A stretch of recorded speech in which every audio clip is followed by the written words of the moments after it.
गुरुभ्यो नमः। सत्यार्थ प्रकाश की प्रथम कक्षा में सबका स्वागत है।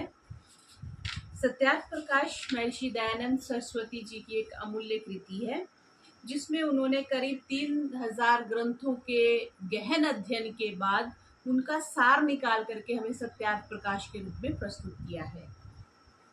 तो प्रथम इसके 14 समोल्लास हैं। प्रथम 10 समोल्लास में तो डिफरेंट चैप्टर्स में डिफरेंट टॉपिक्स को लेके स्वामी जी ने उनकी विवेचना करी है, और 12वें, 13वें और 14वें समोल्लास में डिफरेंट मत संप्रदायों के बारे में चर्चा की गई है। तो आज हम प्रथम समोल्लास से प्रारंभ कर रहे हैं। ओम अत्सत्यार्थ प्रकाशः। ओम शन्नो मित्रः शं वरुणः शन्नो भवत्यर्यमा शन्न इंद्रो बृहस्पति शन्नो विष्णुरुक्रमः। ऐसी प्रार्थना करके महर्षि दयानंद सत्यार्थ प्रकाश का प्रारंभ कर रहे हैं। तो प्रथम वो क्या बता रहे हैं कि जो ओमकार शब्द है, जो ओम है, वो परमात्मा का सर्वोत्तम नाम है।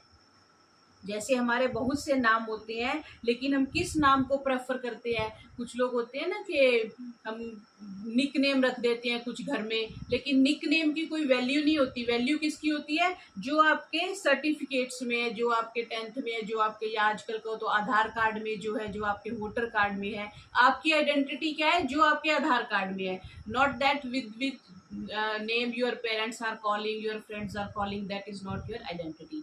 तो यहाँ पे महर्षि दयानंद क्या कह रहे हैं कि ओंकार शब्द जो है वो परमेश्वर का सर्वोत्तम नाम है। और फिर उसकी व्याख्या करते हुए अ, उ और म का पहले नाम बता रहे हैं, फिर उसकी विवेचना कर रहे हैं। तो अकार से उन्होंने कहा विराट, विराट की आगे विस्तार करेंगे। विराट मीन्स विस्तृत, बड़ा। और फिर क्या कहा? अग्नि, अग्नि इज एनर्जी। एंड देन विश्वादि, विश्व इज संपूर्ण। तो अ से 3 शब्द बताए, विराट, अग्नि और विश्व। फिर ऊकार से भी ऐसे 3 शब्द बता दिए, हिरण्यगर्भ, वायु और तेजस। मकार से 3 बता दिए, ईश्वर, आदित्य और प्राज्ञ। तो ये 9 उन्होंने शब्द बता दिए, किसके? 3 के आगे 3 बता दिए। तो ये मुख्य है, इसको हमें समझना है। तो आगे फिर कुछ विवेचना करने के बाद ये बताते हैं कि ये जो आपने नाम बताए, तो एक तरह से शास्त्र की ये मर्यादा होती है कि एक पूर्व पक्षी बनता है, एक उत्तर पक्षी बनता है। जैसे एक गुरु बनते हैं, एक शिष्य बनते हैं। तो शिष्य आगे से प्रश्न करते हैं और गुरु उसका उत्तर देते हैं। तो ग्रंथ लिखने की भी एक चीज शैली होती है। जैसे जिसको हम पहले एकांकी कहते थे, नाटक कहते थे, या जैसे आजकल हम सीरियल्स कह देते हैं, जैसे मूवी है, तो वो देखने में ज्यादा अच्छे से समझ में आता है व्हेन समवन क्वेश्चंस और दूसरा उसको आंसर करता है। तो इसी दृष्टि से स्वामी जी ने पूर्व पक्षी की दृष्टि से ये प्रश्न किया कि ये नाम, जैसे अग्नि कहा, अग्नि तो साधारण अग्नि भी है जो हम हवन कुंड में जलाते हैं, जो हम अग्नि गैस पे जलाते हैं। तो वाई ईश्वर का नाम अग्नि क्यों है? तो महर्षि ने कहा कि ईश्वर, ये मुख्य नाम ईश्वर का है, लेकिन गौण रूप से आप जो अग्नि, भौतिक अग्नि कह सकते हो, जठर अग्नि कह सकते हो, जितनी प्रकार की अग्नि है उसको कह सकते हो। तो प्रथम पैराग्राफ में महर्षि ने यही बताने की प्रयास किया है कि किस संदर्भ में क्या नाम। जैसे मैं कहूं कि मैं रसोई में खड़ी हूँ तो मैं अग्नि कह रही हूँ, तो इट मीन्स जो कुकिंग वाली अग्नि है, मैं उसकी बात कर रही हूँ। मैं यज्ञशाला में बैठी हूँ, मैं अग्नि कह रही हूँ, तो जो हवन कुंड में अग्नि है उसकी बात कर रही हूँ। तो ऐसे महर्षि उदाहरण यहाँ पे क्या दे रहे हैं कि कोई सर्वेंट है और सर्वेंट को हम कह रहे हैं कि तुम नमक लेके आओ। सैंधव जो शब्द है वो नमक के लिए आता है। त्वम सैंधवम आनय, तुम सैंधव लेके आओ। तो सैंधव का एक अर्थ है नमक और एक अर्थ है घोड़ा।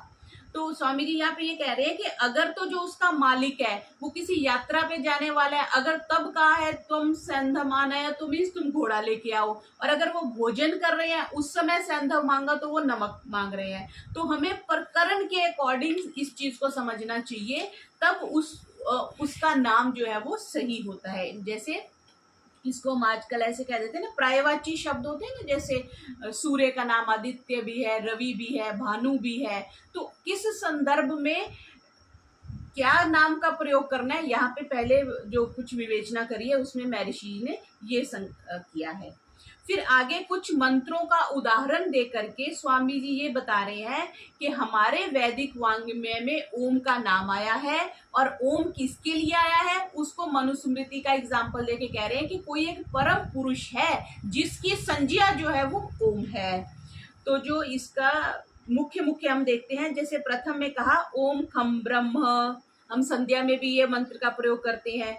तो यहाँ पे क्या कि ओम आदि जो नाम है, हाँ एक और व्याख्या महर्षि यहाँ पे ये कह रहे हैं कि जो नाम होते हैं कुछ तो गौणिक नाम होते हैं, एक मुख्य नाम होता है। जैसे मेरा मुख्य नाम सुकामा है, और एक गौणिक नाम जो आज अब इस संदर्भ में गौण है वो कामिनी है जो सर्टिफिकेट में है। फिर इसके अलावा मेरा एक और नाम है जो बिल्कुल ही जिसका कोई मतलब नहीं है, बचपन में लोग बुलाते थे, तो वो गौण हो गया। मुख्य क्या हो गया, सुकामा हो गया। तो यहाँ पे ये बता रहा है गौण होते हैं और कहीं कार्मिक नाम होते हैं। जैसे हम कहते हैं कि कोई आता है, समझिए कोई दर्जी है, टेलर है, कपड़े सिलता है तो हम कहते हैं आओ जी दर्जी साहब आइए। कोई कारपेंटर रहता है तो हमारे बढ़ई साहब आइए। तो वो कार्मिक नाम हो गया, उसके कर्म के हिसाब से वो नाम रख दिया गया। और फिर कहीं आ गया स्वाभाविक अर्थों का वाचक है। तो परमात्मा के ऐसे महर्षि ने 3 तरह के नामों की यहाँ पर व्याख्या करी। फिर ओम खम्ब्रम में स्वामी जी क्या कह रहे हैं कि जो रक्षा करने से, अवरक्षणे धातु से ओम नाम बनता है। परमात्मा सबसे बड़ा रक्षक है। हमें रक्षक कौन लगता है, जो हमारे बॉडीगार्ड हैं, जो हमारे माता पिता हैं, जो भाई बंधु हैं, जो हमारा सहयोग करते हैं, हमें लगता है उनसे हमारी रक्षा हो रही है। लेकिन महर्षि यहाँ पे क्या कह रहे हैं कि सबसे बड़ा जो रक्षक है वो परमात्मा है, इसलिए उसका नाम ओम है। और क्या कहा, वो सबसे बड़ा होने से उसका नाम ब्रह्म है। ब्रह्म भी तो कह देते ना, ब्रह्म मीन्स बड़ा। फिर दूसरे में छांदोग्य उपनिषद का जो एग्जाम्पल दिया उसमें ये कहा कि ओम जिसका नाम है वो कभी नष्ट नहीं होता। यहाँ पे ये समझना है, बाकी सारी चीजें दुनिया की मूल्यवान से मूल्यवान, चाहे सोना है, चाहे हीरा है, चाहे कुछ भी आप इस संसार का ले लें, चाहे आप सूर्य ले लें, चाहे आप चंद्रमा ले लें, पृथ्वी ले लें, हर एक ना एक दिन नष्ट होने वाली वस्तु है। लेकिन परमात्मा कभी भी नष्ट नहीं होते या क्षीण नहीं होते, कम नहीं होते। ओमिति एतद अक्षर उद्गीतम उपासित, इसमें ये व्याख्या कर दी। फिर आगे क्या था, ओमिति एतद अक्षरमिदम, जो सब वेद शास्त्रों में परमेश्वर का प्रधान और निज नाम जो है वो ओम है, ये बता दिया। फिर क्या कहा, सर्वे वेदा, सभी वेद धर्म अनुष्ठान में जिसका कथन और मान्य करते हैं, जिसकी प्राप्ति के लिए लोग ब्रह्मचर्य का पालन करते हैं, वो जो है उसका नाम ओम है। Means Om is achievable. हम कहते हैं ना लाइफ में मेरे को एक घर बनाना है, एक कोठी बनानी है, कुछ नौकरी लेनी है, कुछ बिजनेस करना है, वो सब लेने के बाद क्या, तो अल्टीमेट जो हमारे लिए अचीवमेंट होनी चाहिए वो कि हमने परमात्मा को प्राप्त कर लिया, हमने ओम को प्राप्त कर लिया। तो महर्षि की भाषा में कि तपश्चरण जिसके लिए करते हैं, जिसके लिए तपस्या की जाती है, जिसके लिए क्रेविंग होनी चाहिए, जिसके लिए हमारे सारे एफर्ट्स होने चाहिए, वो परमात्मा है, उसका नाम ओम है। फिर आगे जो मनुस्मृति का एग्जाम्पल दिया उसमें क्या कह रहे हैं कि सबको शिक्षा देने वाला परमात्मा ही तो देता है ना। वो तो अंदर से समझा रहा है तुझे, तू ना समझ पाए तो वो क्या करे। अंदर से बैठा हुआ वो शिक्षा दे रहा है। और अंदर किसके बैठा हुआ है, शरीर के अंदर नहीं, आत्मा के भी अंदर बैठा हुआ है। कल हमने चर्चा करी थी कितना सूक्ष्म है आत्मा, इतनी सूक्ष्म, और उसके अंदर भी बैठा हुआ वो हमें ज्ञान देता है, वो हमें गाइड करता है। तो कह रहे हैं कि वो शिक्षा देने वाला है, सूक्ष्म से सूक्ष्म है, स्वप्रकाश स्वरूप। उसको प्रकाशित होने के लिए सूर्य की, ट्यूबलाइट की, टॉर्च लाइट की आवश्यकता नहीं है। और कैसा है, समाधिस्थ बुद्धि से जानने योग्य है। मतलब जब आपकी बुद्धि इतनी सात्विकता से युक्त हो जाती है तब उस परमात्मा का ज्ञान आपको मिलता है, और उसी को परम पुरुष जानना चाहिए। और जैसे हमने अब हम इसका अध्ययन करना प्रारंभ किया गहनता से, तो ये भी हमारी बुद्धि की सूक्ष्मता ही है, बुद्धि की इतनी पवित्रता ही है कि हम इतने पवित्र ग्रंथ को पढ़ने के लिए समय निकाल पा रहे हैं, या हमारी मंशा होगी कि हमें ये पढ़ना है, हमें इसके बारे में जानकारी लेनी है। तो वो ज्ञान कौन दे रहा है, वो भी अंदर से परमात्मा बैठा ही दे रहा है। आगे क्या कहा, कैवल्य उपनिषद की जो एग्जाम्पल दी उसमें क्या कह रहे हैं कि स्वप्रकाश होने से परमात्मा का नाम जो है वो अग्नि है। ठीक है जी। और विज्ञान रूप होने से मनु है। सारा जितना ज्ञान विज्ञान है, जो भी दुनिया में कह रहे हैं ना, बड़े से बड़ा साइंटिस्ट है, उसने ये इन्वेंशन कर दी, उसने ये कर दिया, वो सब जो है परमात्मा से उसको ज्ञान मिला। और सबका पालन करने से वो क्या है, प्रजापति। प्रजाओं का पालन करने वाले से उसका नाम प्रजापति है। और सारा जितना भी ऐश्वर्य है, हमारे पास तो थोड़ा सा ऐश्वर्य होता है ना, 10-20 लाख है, छोड़ कोई घर है, कोई कोठी है, कोई गाड़ी है, लेकिन ये सारे ब्रह्मांड का ऐश्वर्य देखो, अमेरिका का लो, जापान का ले लो, चाइना का ले लो, सिंगापुर का ले लो, सारे। और ये तो हमने सिर्फ धरती की बात कर रहे हैं, सूर्य, चंद्रमा, सारे नक्षत्रों के जो ऐश्वर्य है उस सब का स्वामी होने से परमात्मा का नाम इंद्र है। और सबका जीवन देने वाले होने से कारण से परमात्मा का नाम प्राण है। और निरंतर व्यापक होने से और विस्तृत होने से परमात्मा का नाम क्या कहा? ब्रह्म है। इसको जैसे हमने कल चर्चा करी थी, जैसे एक गृहिणी है, वो घर में है तो बच्चे उसको माताजी बुलाते हैं, पति उसको पत्नी के नाम से बुलाते हैं, और जो माता है उसको बेटी के नाम से जानती है। ऐसे ही वो गृहिणी एक ही आइडेंटिटी है, वैसे परमात्मा एक ही है, उसके नाम भिन्न भिन्न है। नाम भिन्न भिन्न कैसे है? कार्य के हिसाब से और स्वाभाविक और भौतिक, 3 तरह से। फिर स ब्रह्मा स विष्णु में क्या कहा कि शब्द जगत के बनाने से परमात्मा का नाम ब्रह्मा हो गया, व्यापक होने से विष्णु जो है, व्यापक होने से परमात्मा का नाम है। और दुष्टों को दंड देने के कारण से परमात्मा का नाम रुद्र हो गया। शिव जी को जैसे हम रुद्र रूप में मानते हैं ना, रुद्र मीन्स जो दंड देने वाला, तो ब्रह्मा बनाने वाला, व्यापक होने वाला, विष्णु व्यापक होने वाला, और रुद्र जो संहार करने वाला। तो ये तीनों कैरेक्टरिस्टिक्स किसमें मिलती है? एक परमात्मा में मिलती है। इसलिए तीनों नाम किसके हो गए? परमात्मा के हो गए। जैसे A is equal to B, B is equal to C, so A is equal to D हो गया। फिर आगे, यह सर्वम अश्नुते कह के स्वामी जी क्या बता रहे हैं कि वह जो सर्वत्र व्याप्त है, स्वयं प्रकाश स्वरूप है, वह सबका काल है, और वो न क्षरती, उसका क्षीणता नहीं होती। हम ऐसे नहीं कह सकते, जैसे हम थोड़े दिनों बाद किसी व्यक्ति को मिलते हैं, हम कहते हैं आप थोड़े दुबले हो गए, या आपके बाल सफेद हो गए, या आपको चश्मा लग गया, तो हमारे में ये क्षीणता आ रही है, इसलिए हम उसको कवर अप करने के लिए कुछ कर रहे हैं ना। परमात्मा न क्षीयते, उसका कभी भी क्षय नहीं होता, उसमें कभी कमी नहीं आती। अगर परमात्मा आज 100 है तो सृष्टि के अंत में भी वो 100 ही रहेगा, और नेक्स्ट सृष्टि जब बनेगी तब भी वो 100 ही रहेगा, वो 95 या 90 में नहीं आएगा। लेकिन हमारा क्षय और प्रकृति का क्षय होता रहता है। फिर आगे जो ऋग्वेद का मंत्र प्रथम दिया है, इंद्रम मित्रम वाला, उसकी व्याख्या में क्या कह रहे हैं कि जो अद्वितीय सत्य ब्रह्म वस्तु है उसके बारे में कह रहे हैं, उसके इंद्र आदि सब नाम है। पहले सारी बातें करी, मनु वाले श्लोक में कहा परम पुरुष है, अब क्या कह दिया? वो सत्य ब्रह्म वस्तु। एक तो सत्य है, और एक ब्रह्म है, और एक वस्तु है। यहाँ पे ये चीज मानने वाली है कि महर्षि परमात्मा को एक वस्तु मानते हैं, एक आइडेंटिटी है, एंटिटी है, वो कोई कल्पना नहीं है। जैसे बौद्ध धर्म वाले कहते, बौद्ध धर्म तो परमात्मा को मानता ही नहीं है, जैन धर्म वाले वो मानते हैं कि परमात्मा कुछ नहीं है, बस आत्मा ही सब कुछ है। तो लेकिन यह महर्षि स्पष्ट कर रहे हैं कि सत्य ब्रह्म वस्तु, और उसके इंद्र आदि सब नाम है।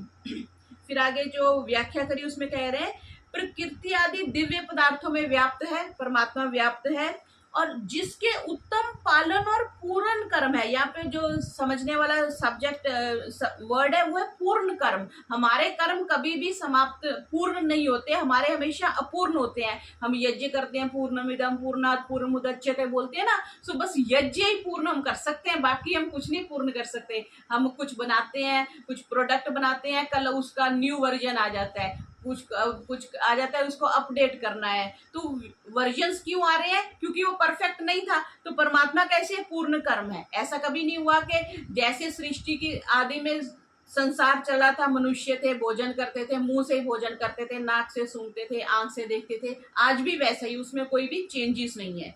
गुरुत्वमान कह दिया, जिसका स्वरूप महान है, वायु के समान जो बलवान है, वायु को बहुत बलवान माना जाता है, बड़ी बड़ी बिल्डिंग्स गिर जाती हैं, पेड़ उखड़ जाते हैं, तो वो परमात्मा कैसा है? अनंत बलवान है।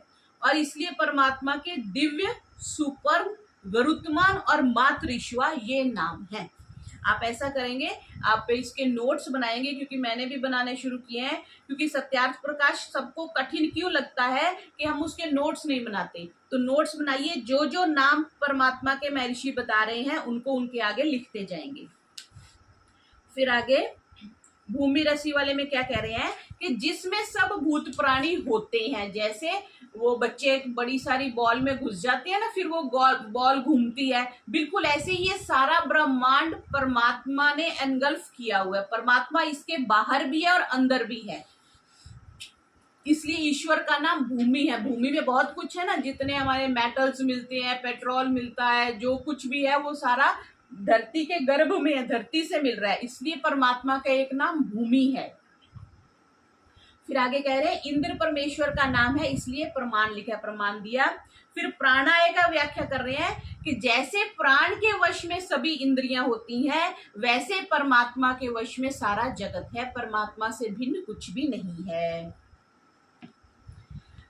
फिर आगे कह रहे हैं ओम आदि जो मुख्य अर्थ से परमेश्वर का ही ग्रहण करना चाहिए। जहां पे ओम शब्द आ गया मीन्स परमात्मा का आ गया। तो कह रहे हैं ओम परमात्मा ही का नाम है। अग्नि आदि से परमेश्वर का ग्रहण प्रकरण के अकॉर्डिंग क्या संदर्भ चल रहा है, क्या कॉन्सेप्ट चल रहा है, उसमें ले सकते हैं।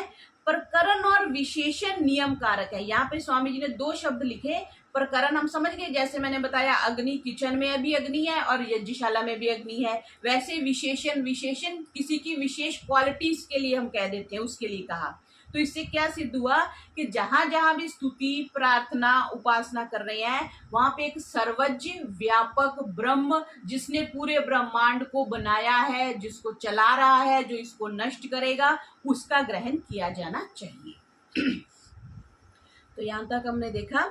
आगे फिर यजुर्वेद का जो प्रकरण देके, मंत्र देके स्वामी जी क्या बता रहे हैं कि ऐसे प्रमाणों से क्या पता चल रहा है कि एक विराट एंटिटी है, एक बहुत विस्तृत एक एंटिटी है, एक वस्तु है, जो पुरुष, देव, आकाश, वायु, अग्नि, जल, भूमि, जो नाम ऊपर बताए, ये लौकिक पदार्थों के भी नाम होते हैं। लेकिन जहां जहां उत्पत्ति, स्थिति और प्रलय, जहां पे वस्तु बनी, फिर वो कुछ देर रही और वो नष्ट हो गई, या जहाँ पे जड़ आ गया, वहां पे परमात्मा को कंसीडर नहीं किया जाना चाहिए। जैसे आपने आटे से रोटी बनाई, रोटी कुछ देर रही, फिर आप खा गए, मीन्स रोटी समाप्त हो गई, तो वो परमात्मा का विशेषण नहीं हो सकती, परमात्मा का नाम नहीं हो सकता, बिकॉज पहले थी फिर वो नहीं रही, तो वहां पे परमात्मा को नहीं जोड़ा जाना चाहिए। फिर क्या कहा कि जहां जहां सर्वज्ञ आदि विशेषण है, सर्वज्ञ शब्द सिर्फ परमात्मा के लिए आता है। न्याय दर्शन में न्याय दर्शनकार गौतम मुनि पूर्व पक्ष के दृष्टि से ये बात एक संदर्भ रखती है कि आत्मा को भी सर्वव्यापक मानना चाहिए, लेकिन आत्मा के लिए महर्षि स्पष्ट मना कर रहे हैं कि वो पूर्व पक्षी हमेशा गलत बोलता है, उसको बुद्धि नहीं होती, वो उल्टा प्रश्न करेगा, फिर उसको सिद्ध करने के लिए सही से बोला जाता है। तो यहाँ पे उन्होंने ये कहा जहां जहां सर्वज्ञ शब्द आया वहां वहां परमात्मा है, जहां अल्पज्ञ, जड़ और क्षीणता आ गई, वहां परमात्मा नहीं लिया जाना चाहिए। और ये न्याय दर्शन की व्याख्या करते उनका संदर्भ उठा के महर्षि क्या कह रहे हैं, जहां जहां आत्मा कैसे पता चलेगा, अब यह टेबल पड़ा है तो मुझे कैसे पता चलेगा इसमें आत्मा है कि नहीं। तो स्वामी जी क्या कह रहे हैं, जहां पर इच्छा है, हमें इच्छा होती है ना, मेरे को सोना है, मुझे खाना है, मुझे मार्केट जाना है, मुझे ये लेना है, इच्छा जहां पर है। जहां पे द्वेष है, हम किससे द्वेष करते हैं, बुरी बात से द्वेष करते हैं, दुख से द्वेष करते हैं, अभी गर्मी ज्यादा तो गर्मी से द्वेष करते हैं, प्रयत्न करते हैं, जो चीज हमारे पास नहीं हम उसको पाने के लिए प्रयास करते हैं, एफर्ट्स करते हैं। और सुख जहाँ पे होता है, सुख जिससे हमें सुख मिलता है, शांति मिलती है, वो सुख है। और जो दुख, जो अनवांटेड हमें चीजें मिलती है, उससे हमें दुख होता है। तो जहां जहां ये 1 2 3 4 5, जहां पे ये 5 चीजें मिलेंगी, इट मीन्स वहां पे आत्मा है। तो सजीव और निर्जीव को हम मोटा मोटा डिस्क्राइब कर देते हैं, लेकिन शास्त्रीय भाषा में आप इसको मार्क करेंगे, इच्छा, द्वेष, प्रयत्न, सुख, दुख, ये जो विशेषण जहां पर मिलते हैं वहां वहां आत्मा समझनी चाहिए। फिर आगे ओंकार अर्थ की व्याख्या कर रहे हैं। तो सबसे पहले ये विराट शब्द, हमने पहले अ से 3 शब्द देखे थे ना, अ से पहले विराट हमने देखा था। तो विराट की व्याख्या करते हुए महर्षि क्या कह रहे हैं कि जिसने बहुत प्रकार से जगत को प्रकाशित किया है। अगर अमावस्या की रात होती है तो चंद्रमा नहीं होता लेकिन तारे होते हैं। अच्छा, अगर रात्रि नहीं होती है, दिन होता है, तो सूर्य होता है। प्रकाश करना मीन्स एक तो भौतिक प्रकाश हो गया, दूसरा किसी भी वस्तु में अग्नि है तभी वो अपने आप को रिप्रेजेंट कर रही है, उसमें एनर्जी है तभी उसकी सत्ता है। मैटर और एनर्जी एक दूसरे में कन्वर्टेबल रहते हैं। तो प्रथम का क्या कहा कि जो जगत को प्रकाशित करता है, इससे विराट नाम से परमेश्वर का ग्रहण होता है। विराट विस्तृत और जो प्रकाशित करता है। फिर दूसरा हमने अ से शब्द देखा था विराट और अग्नि। अग्नि का क्या कहा कि जो ज्ञान स्वरूप है, सर्वज्ञ है और कैसा है, जानने योग्य और पूजा करने योग्य। बहुत से लोगों को हम जानते हैं, हम उनको नमस्ते ही नहीं करते, हम उनको इग्नोर मार के निकल जाते हैं। तो लेकिन क्या कह रहे हैं, परमात्मा कैसा है, सब कुछ जानता है, ज्ञान स्वरूप है और वो इग्नोर करने लायक नहीं है। कैसे है वो, उपासना करने लायक, पूजा करने लायक वो परमात्मा है, इसलिए वो अग्नि है। आज अग्नि समाप्त हो जाए, अभी मैं बोल रही हूँ तो इसीलिए बोल रही हूँ कि अंदर जठर अग्नि है, कुछ पेट में गया हुआ है तो ऊर्जा पैदा हो रही है, इससे मैं बोल रही हूँ। अगर ऊर्जा को आप ब्रह्मांड से निकाल दें तो कुछ भी नहीं बचेगा। और परमात्मा को अग्नि मीडे पुरोहितम भी बोल दिया ना, तो परमात्मा का मुख्य नाम जो अग्नि है। फिर तीसरा हमने कहा था विश्व। विश्व बनता है संपूर्ण से। विश्व का अर्थ ही अपने आप में संपूर्ण है, जिसमें आकाश आदि सब भूत प्रवेश कर रहे हैं और वो इनमें व्याप्त होके प्रकट हो रहा है, फैला हुआ है। उस परमेश्वर का नाम विश्व है। ये आकार से हमने जो 3 शब्द सबसे पहले पैराग्राफ में महर्षि ने लिखा था उसकी व्याख्या हुई। फिर उसके बाद हमने ऊ का बात करी थी। तो ऊ का प्रथम जो अर्थ आया था कि उसमें क्या था, तेजस कहा था, जिसमें सूर्य आदि तेज वाले लोग उत्पन्न होके आधार रहते हैं। एक तो होता है चीज को पैदा कर दिया, दूसरा छोड़ दिया। जैसे वेस्टर्न कंट्रीज में क्या होता है, बच्चा पैदा कर दिया, थोड़ा बहुत पाला, 8वीं 10वीं में हुआ, उसको छोड़ दिया। लेकिन भारत के माता पिता कैसे हैं, वो बचपन से लेके मरने तक बच्चों के साथ रहते हैं, उनके पालन पोषण एवरीथिंग। तो पैदा भी किया और उसको मेंटेन भी किया। ऐसे यहाँ पे क्या कहा कि परमात्मा ने सूर्य आदि तेज लोग उत्पन्न भी किए और फिर वो उसी पे आधारित रहते हैं। एक बार एक बड़े सीनियर व्यक्ति बैठे थे तो किसी ने उनसे पूछा कि आपको गुजारे के लिए बेटा पैसे देता है? तो वो अंकल बोले कि नहीं, मैं बेटे को देता हूँ। बिकॉज अंकल बहुत अच्छी कंपनी से रिटायर्ड थे तो अच्छी सैलरी थी उनकी। तो वही बात आ गई, परमात्मा क्या है, परमात्मा हमें पालन कर रहा है, हम परमात्मा का पालन नहीं कर रहे। तो इसलिए परमात्मा का नाम क्या हो गया जी, परमेश्वर का नाम हिरण्यगर्भ। जिसने गर्भ में जैसे बच्चा रहता है, वैसे परमात्मा ने सब कुछ अपने अधीन रखा हुआ है। उसने पैदा भी किया और उनका पालन पोषण भी कर रहा है। हिरण्यगर्भा मंत्र आप आगे देख ही रहे हैं, आपको पता ही है। फिर आगे वायु शब्द से आ गए। वायु शब्द को जैसे हमने देखा, वायु है तो हम जिंदा है, वायु बंद हो जाए तो हम प्राण नहीं ले सकते। तो वायु क्या है, चराचर जगत को जो धारण कर रहा है, जीवन दे रहा है और प्रलय करता है। और कैसा है, बलवानों से बलवान है, इसलिए परमात्मा का एक नाम वायु भी है। फिर कहा तेज। दूसरा अर्थ हमने ऊ का तेज किया था ना। तेज में कह रहे हैं कि जो स्वयं प्रकाश है और सूर्य आदि जो तेज से युक्त जो वस्तु है उसने बनाई है, उनका प्रकाशन भी परमात्मा ही है। सूर्य किसके तेज से चमकता है, परमात्मा के तेज से चमकता है। यहाँ पे ये समझिए, आज परमात्मा उसका मेन स्विच ऑफ कर दे तो सूर्य खत्म तो ब्रह्मांड खत्म। उसकी जो सारा जीवन चल रहा है वो सूर्य से चल रहा है। इसलिए सूरज का भी जो प्राण है वो परमात्मा है, इसलिए परमात्मा का एक नाम तेजस है। फिर आ गया ईश्वर का, ईश्वर नाम आया। ईश्वर किससे बनता है जी, ऐश्वर्य से। अभी हमने चर्चा करी थी, ये जो जितना भी ऐश्वर्य है, उस दिन अभी पिछले सप्ताह ही स्वामी ब्रह्मानंद जी ने अपना देहावसान हुआ उनका, तो वो एक बात कहते थे कि परमात्मा की व्यवस्था देखो, सोना भरा पड़ा है, चांदी भरी पड़ी है, इतना पेट्रोलियम भरा पड़ा है और कोई चौकीदार नहीं है। हमारा छोटा सा घर होता है, हम उसको भी लॉक लगा के जाते हैं कि कोई गड़बड़ ना हो जाए। और परमात्मा की इतनी बड़ी सृष्टि है और सब ओपन पड़ी हुई है, पहाड़ पड़े हैं, बर्फ है, इतने फ्लावर्स हैं। अभी मैं उड़ीसा गई, वहाँ पेड़ ही पेड़ है, सड़कों पे इतने फल गिरे हुए हैं कि कोई खाने वाला नहीं है। तो ऐसा परमात्मा, सारा ऐश्वर्य किसके अधीन है, उस परमात्मा के अधीन होने से उसका नाम ईश्वर है। फिर आगे आ रहा है अदित्य। अदिति से आदित्य शब्द बनता है। आदित्य मीन्स जिसका कभी विनाश नहीं होता, जो कभी नष्ट नहीं होता। इससे ईश्वर की जो संज्ञा है वो आदित्य है। आदित्य सूर्य को भी इसलिए कहते हैं कि जब तक सृष्टि रहेगी तब तक वो सूर्य रहेगा ना। वो हाइड्रोजन बन के हीलियम बनता है, फिर हीलियम से ब्रेकअप होता है तो तो वो कॉन्टिन्यूस रिएक्शंस होती रहती है। इसलिए बचपन में जैसे सूर्य हमने देखा था, आज 40 साल के बाद वैसा ही सूर्य है, 80 साल के हो जाएंगे तो सूर्य ऐसा ही रहेगा। इसलिए सूर्य का एक नाम आदित्य है। फिर आगे प्राज्य शब्द हमने मकार से जाना था, उसमें क्या कह रहे हैं कि ज्या अवबोधने, प्रज्य हम बोलते हैं ना, प्राज्य जिसको बुद्धि का, रितंभरा प्रज्ञा, योग दर्शन में ये शब्द आता है, जिसकी बुद्धि बड़ी प्रखर हो गई है उसको हम प्राज्य कह देते हैं। तो परमात्मा के पास सारा ज्ञान है, सारे जगत को यथावत वो जानता है, जो हम किसी को नहीं बताते वो भी जानता है, इसलिए परमात्मा सर्वंतर्यामी है, इसलिए उसका नाम प्राज्य है। तो यहाँ पर जो स्वामी जी ने पहले 9 शब्द दिए थे अ उ मो के, उन सब की यहाँ पे स्वामी जी ने व्याख्या कर दी 11वें पॉइंट।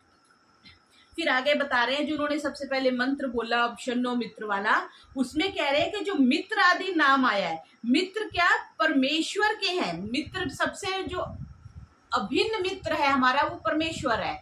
पति भी कई जगह साथ हो सकता है, कहीं नहीं हो सकता, पत्नी किसी जगह साथ हो सकती है, कहीं नहीं हो सकती, बच्चे भी हर जगह साथ नहीं हो सकते, ड्राइवर भी हर जगह साथ नहीं हो सकता, लेकिन परमात्मा ऐसा मित्र है जो हर जगह आपके साथ है। इसलिए कहा कि उसी की स्तुति करनी चाहिए, उसी की प्रार्थना करनी चाहिए और उसी की ही उपासना करनी चाहिए। और श्रेष्ठ किसको कहते हैं? जिसका स्वभाव अच्छा है, जिसके कर्म अच्छे हैं, और परमात्मा से श्रेष्ठ कोई भी नहीं है। जो उसके गुण है वो सर्वोत्तम, हम ऐसे नहीं कह सकते। महर्षि कह रहे हैं कि परमात्मा के बराबर ही कोई नहीं है, तो उससे बराबर होने की, तो उससे ऊंचा होने की तो कोई संभावना ही नहीं है। इसलिए किसी को ब्रह्मा, विष्णु, महादेव या कुछ भी हम कह रहे हैं तो वो सारे एक एस्पेक्ट को कह रहे हैं। जैसे ब्रह्मा का तो हमने परमात्मा का एक एस्पेक्ट ले लिया ना, विष्णु का तो परमात्मा का दूसरा एस्पेक्ट ले लिया, महेश का तो तीसरा ले लिया, आदित्य का तो चौथा ले लिया। तो वो सारे एक एक एस्पेक्ट को बता रहे हैं। जैसे पूरा मंत्रिमंडल है ना, डिफरेंट डिफरेंट मोदी जी ने डिपार्टमेंट्स बनाए हैं, तो लेकिन मोदी जी तो पीएम है ना, प्राइम मिनिस्टर तो मोदी जी है, तो मेन पावर सारी उनके पास है, वो चाहे तो किसी भी मिनिस्ट्री को कंट्रोल कर सकते हैं। ऐसे ही परमात्मा है, उसके डिफरेंट डिफरेंट एस्पेक्ट से, जैसे हम कह दें डिफरेंट डिफरेंट मिनिस्ट्रीज बन गई। फिर आगे प्रश्न कर रहे हैं कि मित्र आदि नामों से तो हम दूसरे लोगों को भी समझ सकते हैं। तो ये कह रहे हैं कि मनुष्य का मित्र वही है जो मनुष्य किसी का मत, एक व्यक्ति सपोज मेरा मित्र है, लेकिन वो दूसरे का शत्रु हो सकता है, तीसरे के लिए वो न्यूट्रल रह सकता है, ना उसका मित्र है ना वो शत्रु है। लेकिन परमात्मा एक ऐसी एंटिटी है, वो सबका मित्र है। वो दुश्मन, हमारे दुश्मन का भी मित्र है, हमारा भी मित्र है, वो बुरा करने वाले का भी मित्र है और अच्छा करने वाले का भी मित्र है। इसलिए जो अभिन्न मित्र, अखंड बेस्ट फ्रेंड, हम जिसको स्कूल में लिखते थे माय बेस्ट फ्रेंड, वो किसका ऐसे लिखा जाना चाहिए? वो गॉड का लिखना जाना चाहिए। फिर आगे कह रहे हैं निविदा स्नेहने, परमात्मा क्या करते हैं? मित्र नाम किससे बनते हैं जी? जो स्नेह करता है, हमसे स्नेह करता है और जो प्रीति करने योग्य है। बहुत से लोग होते हैं वो आजकल कहते हैं जी वन साइडेड अफेयर था उसका। वन साइडेड मीन्स वो तो उसको प्रेम करता था, वो उसको नहीं करता था। तो यहाँ पे ये कह रहे हैं कि परमात्मा ऐसा है, सबको प्रीति करने योग्य है। मतलब परमात्मा की प्रीति वन साइडेड अभी तक चल रही है। हम परमात्मा को प्रेम नहीं करें, परमात्मा हमें कर रहा है। वो भोजन देता है, गाय की व्यवस्था कर दी, दूध है, फल है, सारी व्यवस्थाएं परमात्मा ने कर दी। जब हम परमात्मा की उपासना करते हैं तो वो फिर डबल साइडेड अफेयर हो जाता है। फिर आगे वृण वर्णे से क्या बता रहे हैं कि वरुण है, परमात्मा का ना एक नाम जो है वो वरुण है। वो कैसे बना जी?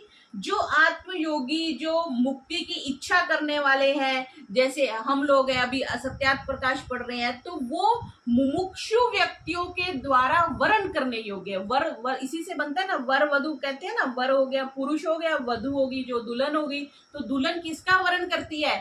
जो बेस्ट होता है। पहले वो स्वयंवर होता था ना, स्वयंवर, वो स्वयंवर करती थी, अपना वर चूज करती थी, चाहे सीता जी थी या जो भी पहले महारानियां होती थी, राजकुमारियां होती थी। तो जो वरण करने योग्य और बेस्ट वरण करने योग्य क्या है? वो परमात्मा है। इसलिए परमात्मा का नाम वरुण है। वरुणो नाम वरह श्रेष्ठा, जो श्रेष्ठ वरण करने योग्य है, प्राप्त करने योग्य, इसलिए परमात्मा का नाम वरुण है। फिर आगे री ग्रति प्राप्त से क्या कह रहे हैं? अर्य, अर्य जो अर्यान स्वामिनो न्यायाधीशान मिमीते मान्यान करोति सो अर्यमा। मंत्र में अर्यमा शब्द आया ना, उसकी व्याख्या करते हुए महर्षि क्या कह रहे हैं? जो सत्य न्याय के करने हारे मनुष्यों का, जो सत्य भी करता है, न्याय भी करता है, वो पाप और पुण्य का फल भी देने वाला है, और कैसा है, सत्य सत्य नियम करता है। पूरा जो नियम परमात्मा के चलते हैं, हम बड़ा अपने आप को बड़ा प्राउड फील करते हैं ना कि ये कोठी मैंने बनाई, ये मैं ऐसे मेरा रूल है। लेकिन आज सुबह ही कोई बात कर रहे थे कि किसी के घर में 2 डेथ्स हो गई, तो ही वॉज वेरी अपसेट कि कुछ भी हमारी प्लानिंग चलती नहीं है। और देखा जाए तो वाकई में ही हमारी कोई प्लानिंग नहीं चलती है। हम सोचते हैं ये करेंगे वो करेंगे, लेकिन अभी हम पढ़ रहे हैं, ये कक्षा में बैठे हुए हैं, तो मैं ऐसा समझती हूँ कि कहीं ना कहीं परमात्मा की ही ब्लेसिंग है, उसी की ही प्लानिंग होती है, उसकी प्लानिंग के बिना कुछ नहीं होता। इसलिए परमात्मा का नाम अर्यमा है। फिर आगे क्या था, इंद्र। इंद्र हम डिस्कस कर चुके हैं, सारा ऐश्वर्य परमात्मा का होने से परमात्मा का नाम इंद्र है। फिर पारक्षणे धातु से बृहस्पति बनते हैं। बृहस्पति किसको कहते हैं जी, बड़े को। ब्रह्म जैसे बना ना बृहस्पति, जो बड़ों से भी बड़ा है, इसलिए बृहस्पति, ये बृहस्पति वार हम कहते हैं ना गुरु को। बृहस्पति जो प्लेनेट है वो भी बहुत बड़ा होने से उसका नाम बृहस्पति है, और आकाश आदि ब्रह्मांडों का स्वामी है, इसलिए परमात्मा का भी एक नाम बृहस्पति है। फिर विष्णु। विष्णु व्यापक होने से, जो चर में व्यापक है, इसलिए परमात्मा का एक नाम विष्णु है। फिर उर महान क्रमा प्रक्रमो यस्य स उरुक्रमः। उरुक्रमः क्या कह रहे हैं, जो परमात्मा है, ठीक है, हम विष्णु तक रखते हैं आज का पाठ। ओम शांति शांति शांति। सर्वेभ्यो नमः।